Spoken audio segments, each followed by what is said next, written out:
안녕하세요. 쭉쭉먹입니다. 자고 있던 사이에 이삭 이야기가 급격하게 쏟아지고 있습니다. 한 언론사가 아니라 여러 영국 언론에서 동시에 이야기가 나오고 있는데요. 과연 이삭, 뉴캐슬, 리버풀 간에는 어떤 상황이 벌어지고 있는지, 그리고 제 생각까지 추가해서 얘기해보는 시간을 갖도록 하겠습니다. 시작해보도록 하겠습니다. 먼저 알렉산더 이삭이 동아시아 투어에서 제외가 됐다는 얘기가 나옵니다. 뉴캐슬 측에서는 이삭이 허벅지에 경미한 부상이 있었고 이제 영국에서 동아시아까지 날아가는 데는 장기간 비행이 필요합니다. 이 장거리 비행이 회복에 도움이 안 될 것 같다고 판단을 했고 그래서 프리시즌에 제외가 됐다. 이런 식으로 얘기를 했었죠. 그리고 이 동아시아 투어 얘기가 나올 때도 뉴캐슬은 여전히 스탠스가 비슷했습니다. 에디아우는 예전부터 지금까지 계속 이삭이 매각 대상이 아니라는 식으로 얘기를 했고요. 뉴캐슬도 여전히 비슷한 스탠스를 계속해서 유지하고 있었습니다. 그런데 어제를 기점으로 이삭이 뉴캐슬 측에 이적 의사를 밝혔다는 얘기들이 계속해서 쏟아지고 있습니다. 이제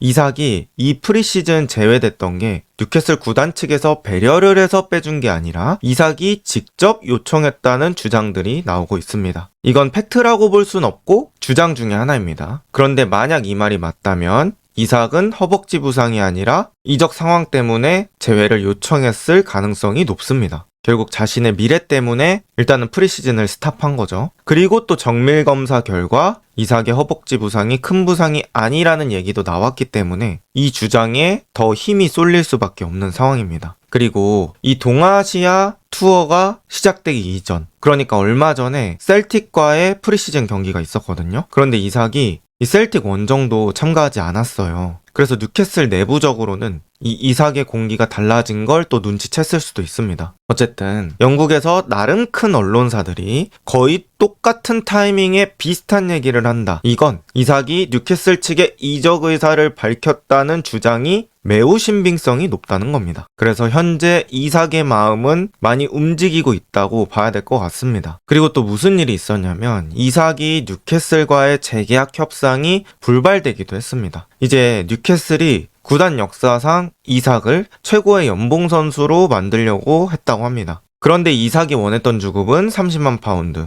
우리 돈으로 5.5억 정도 되는데요. 지금 이삭의 현재 주급이 12만 파운드, 2.2억입니다. 그리고 팀 내 최고 주급자가 16만 파운드를 받고 있습니다. 기마랑이스라는 수비형 미드필더고요. 3억 정도를 수령하고 있죠. 그런데 만약에 이삭이 30만 파운드 받는다고 했을 때는 2위와의 주급차가 거의 2배까지 벌어지거든요. 그래서 어떻게 보면 뉴캐슬이 가지고 가고 싶었던, 원했던 이상적인 주급 체계에는 맞지 않는 주급이긴 합니다. 뉴캐슬은 20만 파운드, 우리 돈 3.7억 정도를 원한다고 하고요. 여기서 주급을 더 올려서 줬을 때는 PSR 규정, 그러니까 번만큼 쓰라는 잉글랜드의 재정 규정이라고 볼 수 있는데 그 규정 때문에 부담스러워하고 있다고 합니다. 그런데 이 과정에서 이삭의 마음이 상했다는 이야기들이 나오고 있습니다. 이제 이삭 입장에서도 당연히 주장할 수 있는 주급이라고 생각합니다. 물론 뉴캐슬의 팀 상황과는 맞지 않을 수 있어요. 그런데 이삭이 지난 시즌 해줬던 거, 그리고 자기가 현재 느끼고 있는 유럽에서의 자신의 위치, 또 이제 30만 파운드가 어느 정도 선수가 받는 거냐면 맨유로 따졌을 때는 브루노 페르난데스의 주급이거든요. 그래서 지난 시즌 뉴캐슬이 리그컵 따는데도 큰 기여를 했고 챔피언스리그 진출에도 큰 기여를 했기 때문에 이삭은 충분히 자신이 그 정도 주급을 받을 만하다, 주장할 수 있다, 이렇게 생각을 한 거겠죠. 어쨌든 이 재계약까지 불발이 되면서 이삭은 현재 위태위태한 상황에 놓여있는 것으로 보일 수 있습니다. 그리고 또 추가적으로 온스테인 쪽에서 뉴캐슬이 이삭 떠날 경우 대체자를 모색하고 있다라는 얘기까지 나오고 있습니다. 그리고 그 대체자로는 라이프치히의 세슈코가 언급이 되고 있고요. 이제 현지 측에서는 뉴캐슬의 재정적인 문제를 얘기하고 있어요. 그러니까 만약에 라이프치히의 세슈코를 데려온다고 가정을 했을 때는 많은 이적료를 들여야 할 거고 또 주급도 적은 수준의 주급이 아닐 수 있습니다. 그렇다면 이제 현지에서는 그런 것들이 재정적으로 도전이 될 것으로 보인다, 이렇게 얘기를 하고 있습니다. 어쨌든 이런 얘기가 나오는 것은 결국 뉴캐슬이 현실적인 방안도 생각을 하고 있긴 하다, 이렇게 볼 수 있을 것 같아요. 그런데 여기서 한 가지 의문을 가지시는 분들이 있겠죠. 아니 뉴캐슬 그때 사우디 구단주가 인수한 거 아니냐, 그런데 왜 지금 재정적으로 문제가 생기고 있느냐 이런 얘기가 나오는데 그냥 돈이 많은 거하고 쓸 수 있는 돈이 많은 건 다릅니다. 간단하게 말해서 PSR이란 규정이 3년 동안 손해가 1억 500만 파운드 이하여야 합니다. 즉 우리 돈으로 3년 동안 2천억 미만으로 손해를 봐야 한다는 규정이고요. 그 규정을 충족시키려면 돈 쓰는 걸 뉴캐슬이라는 구단이 벌어들이는 수입으로 상쇄를 시켜야겠죠. 그 수입의 종류는 뭐 여러 가지가 있겠죠. 유니폼에 다는 스폰서 수익, 경기장에 입장하는 관중들한테 받는 입장료 수익, 그리고 또 선수를 매각해서 받는 선수 매각 수익, 뭐 뉴캐슬 유니폼을 팔아서 얻는 그런 굿즈 수익 같은 것도 있을 수 있겠고, 이렇게 뉴캐슬이 한국 같은 데 와서 투어할 때도 경기를 하고 나서 그 투어의 비용을 받는 그런 수입도 있습니다. 뭐 여러 가지 방면의 수입이 있을 수 있는데 그건 단순히 구단주가 많다고 해결되는 부분이 아니겠죠. 뉴캐슬이란 구단이 인기가 많아지고 규모가 커질수록 그런 방식의 수입이 늘어날 것이고, 그렇게 해서 수입이 늘어나야 쓸 수 있는 돈이 많아집니다. 아니 그럼 그 규정 어기면 되지 않느냐 이렇게 말씀하실 수 있는데, 그렇게 되면 승점 삭감 내지는 강등 같은 되돌릴 수 없는 결과를 초래할 수 있습니다. 그래서 진짜 알면 알수록 이 구단을 운영하는 게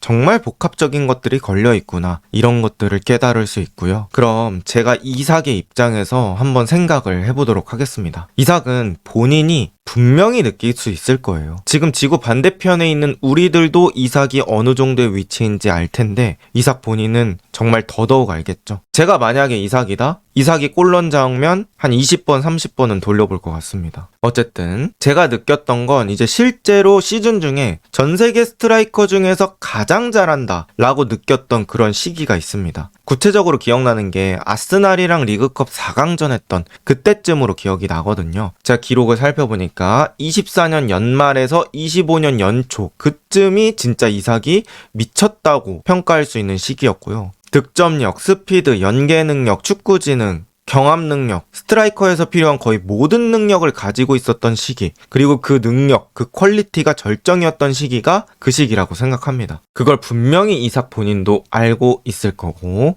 여러 빅클럽에서 자신을 원한다는 사실조차도 자신의 위치를 알게 만들어줄 겁니다. 그리고 뉴캐슬이 원하는 주급과 자신의 주급 간의 괴리가 있죠. 10만 파운드. 거의 지금 자신이 받고 있는 주급만큼의 차이를 가지고 있습니다. 그리고 이건 말 그대로 주급이잖아요. 1년이 52주로 구성이 되어 있는데 곱하기 52 하면 연봉 차이가 엄청나게 벌어지겠죠. 그래서 그런 부분들도 이삭이 불만족할 수 있는 부분이라고 생각합니다. 게다가 자신을 원하는 팀이 리버풀. 리버풀은 지금 단순 보강이 아닙니다. 저는 개인적으로 리버풀이 아놀드를 잃었을 때 다음 시즌 위험할 수도 있겠는데 라는 생각을 했지만 리버풀이 보란듯이 엄청난 영입들을 하고 있습니다.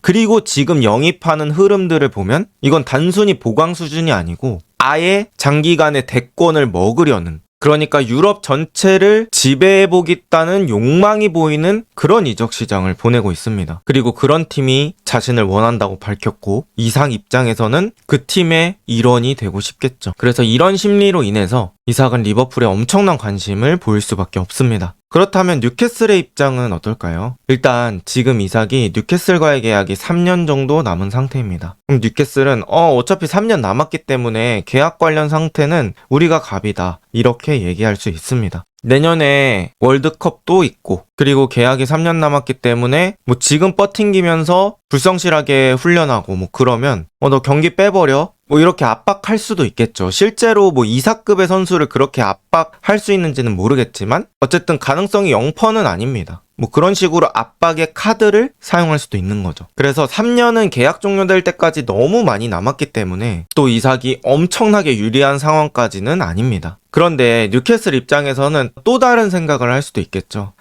우리 팀 최고 에이스가 이런 마음 상태면 사실 팀 전체 분위기가 좀 흐려지긴 하는데 지금 봤을 때는 이삭이 가장 몸값이 절정인 상태고 이미 우리 팀의 마음 떠났는데 지금 비쌀 때 그냥 팔아야 되나? 이런 생각을 할 수도 있겠죠. 뭐 실제로 그걸 밖으로 드러내는지는 별개의 문제고 분명히 머릿속에 이런 선택지도 생각은 해뒀을 겁니다. 그런데 이제 뉴캐슬 입장에서는 팔아도 리버풀보다는 사우디 측에 팔고 싶어 하겠죠. 당연히 같은 국내 리그에서 경쟁을 하는 팀에게 우리 팀 에이스를 넘겨주는 일, 그건 돈뿐만 아니라 여러 가지로 손해를 보는 일이고요. 우리가 원하는 금액 수준을 만족시켜줄 수 있는 사우디로 파는 게 훨씬 더 좋은 방법이라고 생각할 겁니다. 그런데 여러분도 아시다시피 계약은 당사자 2명의 오케이가 있어야 됩니다. 첫 번째 뉴캐슬 구단의 오케이, 두 번째 이삭 선수 본인의 오케이입니다. 하지만 이삭이 사우디로 가는 걸 원치 않는다면 이 사우디 이적은 현실화되기 어렵죠. 그래서 뉴캐슬도 되게 고민이 많은 상황입니다. 그리고 사실상 이 이적 사과는 뉴캐슬에게 추가 주어진 상황이나 다름이 없습니다. 뉴캐슬이 지금 계속해서 아쉬운 이적 시장을 보내고 있죠. 뉴캐슬이 이적 시장 초반에 리암 델랍이라는 선수를 노렸고 리암 델랍은 첼시를 선택했습니다. 주앙 페드로도 계속해서 노리고 있었지만 첼시가 데려갔고요. 브라이언 음베모도 원했던 선수 중에 하나지만 맨유와의 경쟁에서 패배했습니다. 거기다 가장 최근에 에키티켓까지 리버풀이 데려가면서 이 뉴캐슬 입장에서는 구단의 위상, 구단의 규모 이런 것들을 좀 절실히 체감할 수 있는 25, 26 이적 시장이 되고 있는 것 같아요. 그리고 이러한 결과들을 봤을 때는 냉정하게 현재 뉴캐슬이 어느 정도 위치인지 체크를 할 수 있고요. 저는 팀의 위상을 좌우하는 여러 가지 요소가 있다고 생각하는데요. 그 중에서도 가장 중요한 요소는 결국 본질, 성적이라고 생각합니다. 저는 축구 선수 중에 안 그런 선수도 있겠지만 대부분의 선수는 야망을 가지고 있다고 생각합니다. 물론 순전히 축구 선수를 직업이라고만 생각하면 다른 의미겠지만 축구 선수는 또 다른 산업과는 조금 차이점이 있기 때문에 내가 더 유명한 선수, 내가 더 이름을 남길 수 있는 선수, 나의 위상, 자존심 이런 것들도 결정 요소에 분명히 포함이 된다고 생각을 하거든요. 그리고 내가 그렇게 야망이 없는 선수였더라도 다른 비슷한 선수들과 비교하면 생길 수밖에 없다고 생각합니다. 내가 솔직히 리그에서는 쟤보다 더 잘했는데 제가 지금 나보다 더 좋은 팀에 있기 때문에 우승컵은 제가 가져갔어. 그리고 나는 솔직히 쟤보다 잘한다고 생각하는데 제가 우승컵을 가져갔기 때문에 유럽에서 내지는 전 세계적으로 저 선수를 더 높게 평가해. 그건 나 만족할 수 없는데 안 되겠다. 나도 트로피를 딸 수 있는 팀으로 가야겠다. 이런 생각 과정을 거칠 수도 있겠죠. 그리고 그런 야망 있는 선수들을 모을 수 있는 건 저는 여러 가지 요소가 있다고 하는데요. 결국에 그 시작점은 저는 똑같다고 생각합니다. 바로 좋은 성적이죠. 좋은 성적을 거두면 이 팀에 가면 내가 트로피를 추가할 수도 있겠다는 생각, 나의 전성기를 더 화려하게 보낼 수도 있다는 생각에 좋은 선수가 몰려들기 마련입니다. 좋은 선수가 몰렸습니다. 그럼 당연히 팬들도 많아질 수밖에 없습니다. 팬들이 많아지면 그 팀의 규모가 커집니다. 그 팀의 규모가 커지면 구장을 새로 지을 수도 있겠고요. 시설을 보수할 수도 있겠고요. 클럽하우스를 새로 만들 수도 있겠고요. 여러 가지 것들이 가능해집니다. 그러면서 자연스럽게 이 팀의 위상이라는 부분이 상승하게 됩니다. 위상이 상승하면요, 또다시 좋은 선수가 올 가능성이 많아지고 좋은 선수가 오면 좋은 성적을 거둘 가능성이 높아집니다. 결국에 이 모든 것들이 선순환이 되고 구단의 위치도 중요하고 그 팀이 속해 있는 나라, 날씨, 기후 이런 것들 중요하겠죠. 하지만 축구에서 그 모든 것들을 다 잡아먹을 수 있는 가치는 성적이라고 생각합니다. 어쨌든 그런 측면에서 봤을 때 뉴캐슬은 지금은 어떻게 보면 시작점이라고 볼 수 있다는 거죠. 뉴캐슬 리그컵 우승했고 챔피언스 리그 진출했습니다. 뉴캐슬이란 팀으로서는 만족할 만한 성과를 거둔 시즌이 됐고요. 하지만 냉정하게 봤을 때는 이게 뉴캐슬의 시작점이라는 거죠. 그만큼 다른 팀에 비해서는 위상과 규모가 부족할 수밖에 없습니다. 이런 상황에서 팀의 위상을 위해서라면 뉴캐슬은 이삭을 팔지 않아야 합니다. 이제는 뉴캐슬에게 결정의 추가 넘어갔다고 볼 수 있을 것 같은데요. 이삭이 원하고 리버풀이 원하지만 뉴캐슬이 배째 하고 버텨버리면 계약상으로는 팔지 않아도 되는 상황입니다. 그리고 만약에 뉴캐슬이 결국에 바라보는 위치가 그냥 단순 상위권인 팀이 아니라 우승을 하는 팀이라면 지금 결정이 매우 중요할 것 같습니다. 최고가 되려는 팀은 핵심 선수를 팔지 않습니다. 지금 뉴캐슬의 입장에서는 구단이 매우 중요한 순간이에요. 챔스도 해야 되고요. 팀이 지금 올라가려는 시작점에 있습니다. 그리고 그 영광을 만들었던 핵심 선수를 판다? 이건 단순히 선수 한 명을 잃는 그 이상의 데미지를 가져올 겁니다. 어떻게 보면 돈 문제가 아니라 팀의 마인드를 볼 수 있는 상황이라고 생각을 하거든요. 일단 같은 같은 리그 내에 판다는 건 우리 팀은 약해지고 다른 팀은 강해집니다. 그리고 아까 말씀드렸던 것처럼 뉴캐슬이 결국에 원하는 게 우승이라면 우리 팀을 약하게 만들고 다른 팀을 강하게 만드는 일을 하지 않겠죠. 그리고 이러한 이적 결정은 선수들의 마음에도 영향을 끼칠 수 있습니다. 어떻게 보면 돈 빼고는 다 잃는 결정이 될 수 있어요. 지금 이삭을 가장 비싼 가격에 팔 수 있지만 이삭이 나간다면 핵심 선수들의 도미노 이탈이 발생할 수도 있죠. 왜냐? 선수들 입장에서는 아니 지금 우리가 챔스도 나가려고 하는 상황이고 리그컵 우승까지 했어. 진짜 몇십 년 만에 무관을 깼는데 지금 이삭을 판다고? 이 팀은 우승할 생각이 없나? 그럼 나 여기 계속 있으면 그냥 상위권 팀 선수 중에 한 명이 되는 건가? 이렇게 생각이 들 수 있겠죠. 그렇게 되면 팀의 핵심 선수들이 도미노로 이탈을 할 수도 있습니다. 그리고 이삭을 판다고 해도 그 돈으로 이삭급의 선수를 찾기 정말 어렵겠죠. 그래서 이 이삭의 판매는 단순 선수의 판매가 아닐 겁니다. 특히 뉴캐슬 입장에선 그렇습니다. 만약에 엄청나게 위상이 높은 팀에서 이삭급의 공격수를 판다. 이런 느낌이랑 지금 뉴캐슬의 상황에서 이삭이라는 상징적인 존재를 판다. 이런 느낌은 완전히 다르죠. 이삭의 판매와 이삭을 지키는 것. 이거는 뉴캐슬 팀 차원에서의 마인드를 확인해 볼 수 있는 상황이라고 생각합니다. 물론 뉴캐슬도 되게 힘든 상황은 맞아요. 선수가 저렇게 티를 내고 있고 또 리버풀이라는 큰 클럽이 완전히 세팅해놓고 기다리고 있으면 뉴캐슬도 상황적으로 압박을 받겠죠. 하지만 이 방법을 해결해 나가는 방식 이런 것들도 나중에 뉴캐슬의 역사에서 매우 중요한 시점이 될 것 같고요. 뉴캐슬 입장에서는 엄청난 과제가 남아 있습니다. 일단 이 문제는 세 가지 주체 중에 뉴캐슬이 가장 중요한 주체가 되어버렸습니다. 리버풀 의사 있고요. 이삭도 이제는 리버풀로 가려는 마음이 있다고 봐야 되겠습니다. 마음을 아직 결정 못한 건 뉴캐슬이고요. 이 뉴캐슬이 공식적인 입장이 나와야 이 이적 사과의 방향이 어떻게 흘러갈지 알 수 있을 것 같습니다. 여러분의 생각은 어떠신가요? 이번 영상은 여기까지입니다. 좋은 하루 보내세요.